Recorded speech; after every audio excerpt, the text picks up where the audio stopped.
आमदार रवी राणा आणि सौ नवनीत राणा श्री संत ज्ञानेश्वर महाराज पालखीमध्ये सहभागी झाले।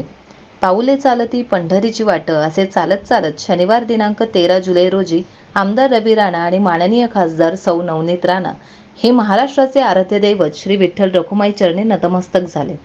आमदार रवी राणा यांनी डोक्याला फेटा बांधून तर सौ नवनीत राणा डोक्यावर तुळस घेऊन फुगडीचा फेर धरत राणा दाम्पत्य पंढरीच्या वारीत सामील झाले। पायी चालत जाऊन ते पंढरपूर येथील श्री विठ्ठल मंदिरात पोहोचले आणि भावभक्तीत तल्लीन होऊन विठुरायाचे दर्शन त्यांनी घेतले। महाराष्ट्रासह अमरावतीकरांच्या सुख समृद्धी शांतीसाठी श्री पांडुरंगाकडे त्यांनी साकडे घातले।